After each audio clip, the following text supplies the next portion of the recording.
السلام علیکم ویورز، میرا نام عطاء الرحمن اور آپ دیکھ رہے ہیں عطاء بخاری یوٹیوب چینل۔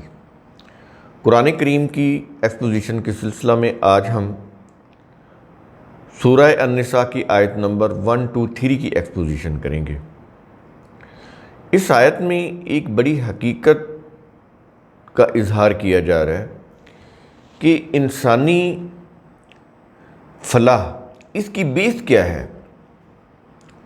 کوئی بھی سوسائٹی یا معاشرہ وہ ویلفیئر کیسے بن سکتا ہے، لوگ پروگریسو مائنڈ سیٹ کے حامل کیسے بن سکتے ہیں، کیسے ترقی کر سکتے ہیں، ترقی کرتے ہوئے آگے بڑھ سکتے ہیں، اس کا یوں کہہ لیں کہ سنہری اصول کیا ہے۔ قرآن کریم اس آیت کے اندر یہ سنہری اصول پیش کر رہا ہے۔ بڑی قابل غور ہے یہ چیز۔ تو آیت نمبر 123 شروع کرتے ہیں۔ کیا یہ رہا ہے؟ لیس بِأَمَانِيِّكُمْ،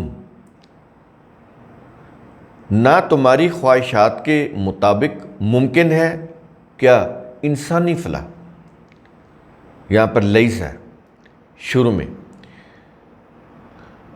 انسانی فلاح نہ تمہاری خواہشات کے مطابق ممکن ہے، یعنی جیسے تم سوچو تو پھر اس سے کوئی انسانی فلاح تم حاصل کر لو، نہیں انسانی فلاح حاصل کر سکتے، کیونکہ انسان جب بھی سوچیں گے وہ اپنے فائدے کے لیے سوچیں گے، باقی لوگوں کے فائدے کے لیے نہیں سوچیں گے۔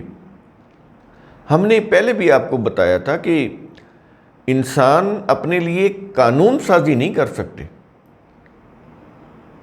یہ بات بڑی عجیب لگتی ہے، جو لوگ قرآنی فکر سے دور ہوتے ہیں تو کہتے ہیں یہ کیسی بات ہوگی، ملکوں کے اندر تو قوانین بنتے ہیں، انسان ہی بناتے ہیں۔ تو یہاں پر یہ چیز سمجھ لیں، ہم نے پہلے بھی کئی لیکچرز میں آپ کو بتایا ہے، انسان قانون سازی نہیں کر سکتے، نہ کائنات کے متعلق نہ انسانی معاشرے سے متعلق۔ کائنات کے قوانین کائنات کی ہر چیز کے اندر رکھ دیے گئے ہیں، اسی کے مطابق کائنات کی ہر چیز کام کر رہی ہے، اس میں انسانی ارادہ اور اختیار کو کوئی عمل دخل نہیں ہے۔ لیکن اگر کوئی یہ سمجھے کہ ہم کسی معاشرے میں اگر رہ رہے ہیں تو اپنی مرضی کے قوانین بنا لیں اپنی فائدے کے لیے، تو اپنا فائدہ سب سے پہلے تو اپنی ذات کا فائدہ سوچے گا نا وہ، اس کے بعد کو اپنی فیملی کا فائدہ، تھوڑا سا اس کو بڑے سکیل پہ لے جائیں تو اپنی فیملی پہ وہ آ جائے گا، اس کا فائدہ سوچے گا۔ اس سے بڑا فائدہ اگر کوئی اس سے بڑا تھوڑا سا وسیع ہوگا تو وہ اپنی برادری کا سوچ لے گا، اس سے بڑا کوئی وسیع ہوگا تو اپنے دوستوں کا، اپنے کوئی ارد گرد کوئی محلے کے لوگوں کا، اس سے بڑا کوئی دائرہ وسیع ہوگا تو اپنی شہر کا، اس سے بڑا دائرہ وسیع ہوگا تو وہ اپنے صوبے کا یا اپنے ملک کا۔ یوں کہہ لیں ایک نیشن، یوں کہہ لیں نیشنل ہونے کی حیثیت سے ایک نیشن کی سطح کے اوپر وہ کوئی فائدہ سوچ لے گا۔ لیکن یہ جتنے بھی مفاد ہیں یہ اپنے انفرادی مفاد ہیں۔ قرآن کریم پوری انسانیت کے مفاد کی بات کرتا ہے۔ اگر فائدہ پوری انسانیت کا نہیں ہے تو آپ اپنے لیے یا اپنے رشتہ داروں کے لیے یا عزیزوں کے لیے یا اپنے کوئی شہروں یا اپنے ملک کے لیے کوئی فائدہ سوچ رہے ہیں، اگر ہر ملک اور اس کے باشندے ایسے ہی اپنا اپنا فائدہ سوچنے لگ جائیں تو جیسے اس وقت دنیا فساد کی لپیٹ میں ہے، تو یہ فساد تو پھر آپ دیکھ رہے ہیں یہ بڑھتا چلا جا رہا ہے۔ وہ نسل پرستی کی روح سے ہو، وہ مذہب پرستی کی روح سے ہو، رنگ نسل مذہب کی بنیاد پر ہو، یہ جو ریسورسز ہیں ان کو زیادہ سے زیادہ حاصل کرنے کے لیے ہو۔ اب جیسے باہر کے جو بڑے ممالک ہیں وہ غریب ممالک کے ریسورسز کے اوپر قبضہ کر رہے ہیں، اس سے فساد پیدا ہو رہا ہے۔ جنگیں ہو رہی ہیں، لڑائی جھگڑے ہو رہے ہیں، اور کہیں جنگ ہوتی ہے تو اس کا اثر پھر پوری اس کی لپیٹ میں پوری دنیا آ جاتی۔ اب یہی رشیا اور یوکرین کی یہ جو لیٹسٹ جنگ ہے، اس میں دیکھ رہے ہیں آپ کہ کتنی تباہی ہو رہی ہے۔ یورپ کے اندر کتنے اثرات مرتب ہوئے اس جنگ کے، کہ یہ یہاں سے جو جاتا تھا گندم، پولٹری، انڈے، مکی، یہ میز، یہ اس طرح کی چیزیں وہاں جاتی تھی یورپ کے اندر۔ اب یہ جو ایک تو ان کی پروڈکشن بند ہوگی جگہ جگہ بمباری ہونے سے، تو تباہی پھیلی ہوئی ہے، دودھ نہیں مل رہا، یہ جو اناج ہے، غلہ ہے، گندم ہے، اس کی کمی پیدا ہو گئی، قلت پیدا ہو گئی ہے، پرائسز بہت زیادہ بڑھ گئی ہیں۔ تو یہ کیا چیز ہے؟ یہ ذاتی مفاد کے لیے ہو رہا ہے، ذاتی مفاد کے لیے، پھر اس کی لپیٹ میں پوری دنیا آتی ہے۔ کچھ ممالک زیادہ آ جاتے ہیں، کچھ کم آ جاتے ہیں۔ اب یہ دیکھیں پیٹرول اس جنگ کی وجہ سے اس کا پرائسز دنیا میں کیسے اوپر جا رہی۔ یہ کیا چیز ہے؟ مفاد پرستی۔ پیچھے شیطان کی بات ہوئی نا، شیطانی جذبہ ہم نے بتایا، یہ مفاد پرستی کا، خود غرضی کا جذبہ ہوتا ہے۔ جب بھی یہ فلیئر اپ ہوتا ہے، بھڑکتا ہے، تو تباہی پھیلا دیتا ہے معاشروں کے اندر، ملکوں کے اندر۔ تو یہ بڑی قابل غور چیزیں ہیں قرآن کریم کی۔ ان آیات کے اندر بظاہر آپ کو لگے گا کہ بڑی چھوٹی سی باتیں ہو رہی ہیں، چھوٹی سی نہیں ہیں۔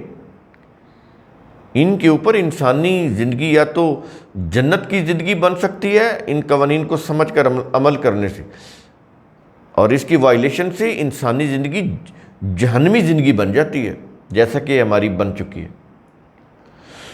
تو یہ جو کہنا کہ انسانی فلاح نہ تمہاری خواہشات کے مطابق ممکن ہے، نہیں ممکن، انکار کر رہا ہے قرآن کریم، بتا رہا ہے کہ اپنی خواہشات کے مطابق اگر تم فلاح کی کوئی نیت رکھتے ہو، کوشش کرتے ہو، تو بالکل بے فائدہ ہے، تمہیں فلاح مل ہی نہیں سکتی، کیونکہ تم اپنے ذاتی فائدے کے لیے تم یہ ساری چیزیں کر رہے ہو۔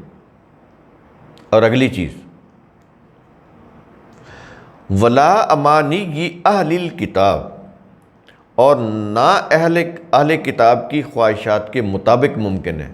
کیا؟ انسانی فلاح، اسی کی بات ہو رہی ہے نا، کہ کوئی بھی ہو، مسلم معاشرہ ہو یا جس کو مسلم معاشرہ جیوز کہتا ہے یا کرسچن کہتا ہے، یا وہ معاشرہ ہو اہل کتاب کا، ویسے تو یہ سارے ہی اہل کتاب ہیں۔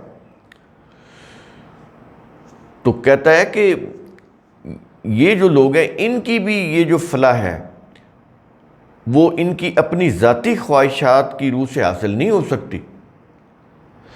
تو مسلم ہوں یا کوئی جیوز ہوں یا کرسچن ہوں یا دنیا کی کوئی بھی قوم ہو، اگر انسانی فلاح حاصل کرنا چاہتے ہیں تو ان کو اپنے ذاتی مفاد کی سوچ چھوڑنا پڑے گی۔ اللہ کے قوانین جو یونیورسل ہیں، سارے انسانوں کے فائدے کے لیے ہیں، ان قوانین کے اوپر آنا پڑے گا، پھر فلاح ممکن ہو سکے گی۔ یہ چیز اس آیت کے اندر بڑی گہری بات کی جا رہی ہے، اور یہ کچھ کہنے کے بعد آگے کہا جا رہا ہے، مَن یعمل سوءا، جو کوئی برا کام کرتا ہے، جو بھی کوئی بھی ہو، مسلم ہو، جیوز ہو، جیوز میں سے ہو، کرسچن میں سے کوئی بھی ہو، کہہ یہ رہا ہے کہ جو کوئی برا کام کرتا ہے تو پھر اس کا انجام کیا ہے؟ بتا یہ رہا ہے کہ یجزا بہی، اسے اسی کے برے انجام کے ساتھ بدلہ دیا جائے گا۔ یہ نہیں ہے کہ وہ کوئی عمل سو کرے تو اس کو کوئی اچھا نتیجہ مل جائے، ممکن نہیں ہے۔ جس قسم کا عمل ہوگا اسی طرح کا نتیجہ ہوگا۔ یہ ہے اللہ کا قانون مکافات، جس سے کوئی انسان نہیں بچ سکتا۔ یہ جتنا کچھ بھی ہو رہا ہے یہ ظاہر اللہ کے قانون کی روح سے ہو رہا ہے۔ یعنی اگر آپ کو اچھا کام کرتے ہیں، عمل خیر کرتے ہیں، تو نتیجہ اچھا ہوگا۔ اللہ کے قوانین کے مطابق کوئی بھی کام کرتے ہیں تو وہ عمل خیر ہوگا اور اس کا نتیجہ اچھا ہوگا۔ اللہ کے قوانین کی وائلیشن کر کے کوئی کام کرتے ہیں تو وہ کام برا ہوگا، اس کا نتیجہ بھی تباہ کن ہوگا۔ یہ جو بھی قانون ہے، قانون مکافات، یہ ہے قانون مکافات۔ جو کچھ بھی ہو رہا ہے، اچھا برا، اور اس اچھے برے کا جو نتیجہ ہے یہ ہے کہ جو کچھ کرو گے وہی کچھ نتیجہ ہوگا، جو بو گے وہی کاٹو گے۔ یہ چیز کہی جا رہی ہے۔ یہ جو ہے نا لفظ یجزا، یہ جزا بدلہ ہوتا ہے۔ ہمارے زبان میں تو ہم بدلہ کہیں گے۔ جزا اچھے کام کی بھی ہوتی ہے، برے کام کی بھی ہوتی ہے۔ یہ نہیں کہ صرف اچھے کام کی جزا ہے۔ جیسے ہمارا کوئی کام کر دیتا ہم اس کو کہتے ہیں جزاک اللہ، یہ ہم اچھے کام کے لیے کہتے ہیں۔ برے کام کی بھی جزا ہوتی ہے۔ اگر عمل سو ہے تو اس کی جزا بھی بری ہوگی، اگر عمل خیر ہے تو اس کی جزا اچھی ہوگی۔ تو یہ جو جزا کا لفظ ہے یہ کامن ہے، اچھے کے لیے بھی استعمال ہوتا ہے، برے کے لیے بھی استعمال ہوتا ہے۔ اسی طرح آپ کا کانسیپٹ کلیئر ہوگا قرآن کے یہ جو الفاظ ہیں۔ اور آگے کہہ رہا ہے وَلَا يَجِدْ لَهُ مِن دُونِ اللَّهِ وَلِيًّا، اور وہ اپنے لیے اللہ کے سوا کوئی دوست نہیں پائے گا۔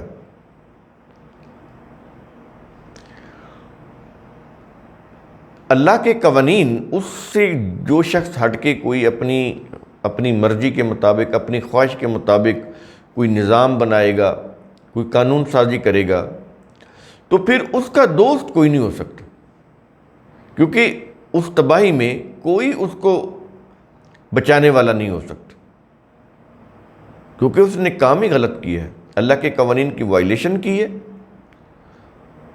عمل سو کیا ہے، برے نتیجے کو وہ پالے گا، اور پھر اس کا کوئی حامی و ناصر، کوئی سرپرست، کوئی دوست، کوئی مددگار کوئی نہیں ہوگا۔ دنیا کے اندر جو قومیں تباہ ہوتی ہیں، زوال پذیر ہو جاتی ہیں، کوئی ساتھ دیتا ان کا؟ رونتے ہوئے چلے جاتے ہیں۔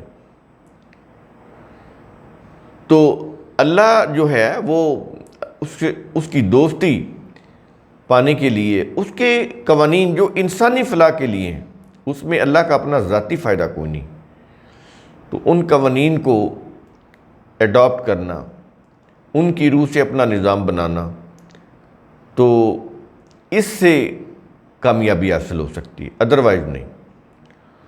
اور آگے کہہ رہا ہے آیت کے آخر میں ولا نصیرن، پہلے تو کہا نا کہ اللہ کے وہ اپنے لیے اللہ کے سوا کوئی دوست نہیں پائے گا، ایک تو یہ ہو گیا، اور آگے کہہ رہا ہے کہ وہ اپنے لیے کوئی مددگار بھی نہیں پائے گا، نصیر، نصرت کرنے والا، وہ بھی نہیں ہوگا۔ تو جو افراد یا جو اقوام اللہ کے قوانین کی وائلیشن کرتے ہیں، اپنی مرضی کا نظام بناتے ہیں، اپنی خواہش کے مطابق زندگی بسر کرتے ہیں، اللہ کے قوانین، اس کی ضابطے، اس کی ویلیوز کا خیال نہیں رکھتے، وہ تباہ ہو جاتے ہیں، پھر ان کا کوئی مددگار نہیں ہوتا، کوئی دوست نہیں ہوتا۔ یہ چیز کہی جا رہی ہے۔ تو قرآن کریم کا اصول ثم تفکروا، اس کی روح سے آپ خود بھی سوچا کریں، سمجھا کریں، غور و فکر کیا کریں۔ شکریہ۔